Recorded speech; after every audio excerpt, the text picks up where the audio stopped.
बहनों, आज़ादी के इस महान पर्व 70वें स्वतंत्रता दिवस पर ओजस्वी पार्टी और धर्म रक्षक श्री दारा सेना की ओर से आपका हम हार्दिक अभिनंदन करते हैं।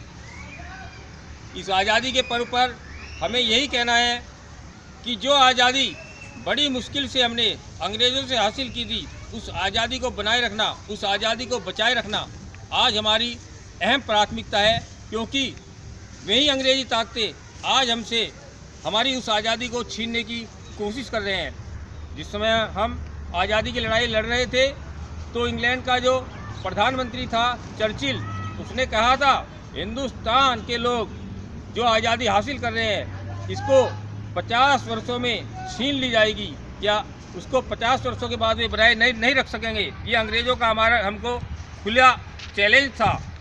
मेरे भाई और बहनों, इस आज़ादी के पर्व पर मैं आपको बताना चाहता हूँ कि ये दुष्ट अंग्रेज जिन्होंने हमारे देश को 200 साल तक गुलाम बनाए रखा, वो हमारी आज़ादी को छीनने के लगातार कोशिश कर रहे हैं।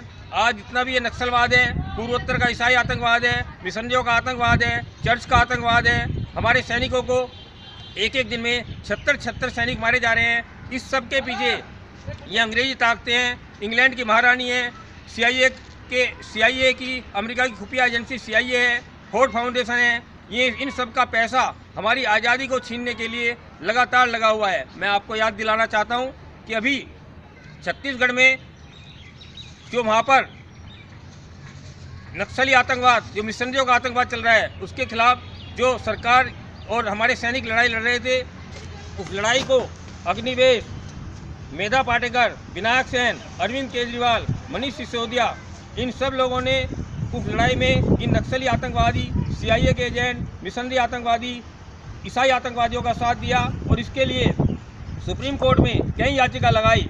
मेरे भाई और बहनों, इन याचिकाओं को लगाकर इन लोगों ने जो सलवा जड़ूम, जो महेंद्र कर्मा जी के नेतृत्व में एक लड़ाई लड़ी जा रही थी, उस लड़ाई को इन्होंने नेस्तनाबूद करके वहाँ पर नक्सली आतंकवाद कायम किया।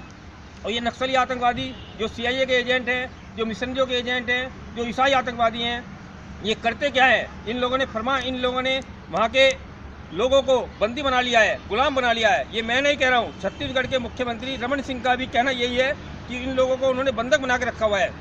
और इन बंधक बनाए लोगों के हर घर से एक लड़का और लड़की ये ज़बरदस्ती लेते हैं, लड़कियों के साथ बलात्कार भी करते हैं। इसी के साथ साथ इन वहाँ के सब मंदिरों को तोड़ा जा रहा है, मंदिरों के पुजारियों की हत्या की जा रही है। ये मानवाधिकार आयोग की रिपोर्ट में सुप्रीम कोर्ट में ये सब बात सामने लाई गई है, किंतु उसके बावजूद भी जो ये CIA के एजेंट अग्निवेश जैसे, नंदली सुंदरन जैसे, विनायक सेन जैसे, मेधा पाटेकर जैसे, अग्निवेश जैसे और अरविंद केजरीवाल जैसे ये आतंकवादी एजेंट हैं, ये सब आतंकवादी एजेंट वहाँ पर सुप्रीम कोर्ट में तरह तरह की याचिका लगाते हैं। और उन याचिकाओं को लगाकर जो हमारे CRPF के जवान वहाँ पर स्कूलों का इस्तेमाल इस लड़ाई को लड़ने में कर रहे थे, उस पर इन्होंने प्रतिबंध लगाया। हर तरह से ये चाहते हैं कि हमारे जितने भी आतंकवादी के खिलाफ लड़ाई है कमज़ोर पड़े।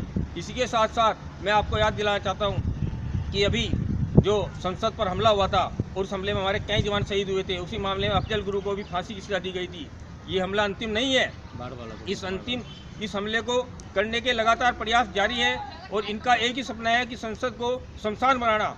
ये प्रयास अभी ख़त्म नहीं हुआ है और इस प्रयास में एक हरित अधिकरण, राष्ट्रीय हरित अधिकरण जिसको NGT कहते हैं, उसमें याचिका लगाई जा रही है। उसमें नक्सली आतंकवादी मनोज मिश्रा और मधु बहादुरी जैसे लोग यमुना जी अभियान के नाम पर तरह तरह की याचिका लगाते हैं। और इन लोगों का मकसद है, इन लोगों ने वहाँ पर यमुना में रेत की खुदाई पर प्रतिबंध लगा दिया है।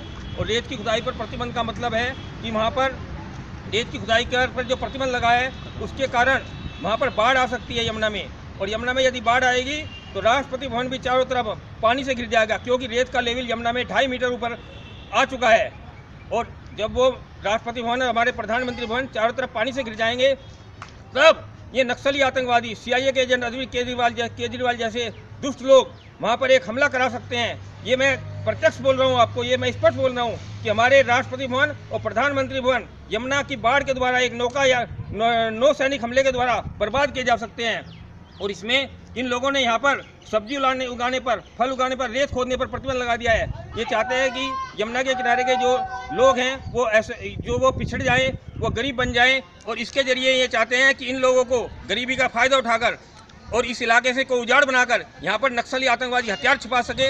ये एक कोशिश चल रही है इसको बीहड़ बनाने की, और इस कोशिश के जरिए ये 2 साल में हो, 4 साल में हो, संसद के जितने भी हमारे राष्ट्रपति या प्रधानमंत्री है इन पर हमला हो सकता है। मैं ये बात आपको कहना चाह रहा हूँ। और ये हरित अधिकरण का चेयरमैन है जो स्वतंत्र कुमार इस साजिश में शामिल है, और ये चाहता है इस देश को फिर से गुलाम बनवाने की जो CIA की साजिश चल रही है, मनोज मिश्रा और मधु भादुड़ी की साजिश चल रही है, उस साजिश में ये शामिल है। और मैं भारत सरकार से अपील करता हूँ कि इस देशद्रोही साजिश को नाव के पानी के जरिए संसद पर हमला करने की साजिश को, नेताओं को मारने की साजिश को नाकाम किया जाए। जय हिंद, जय भारत।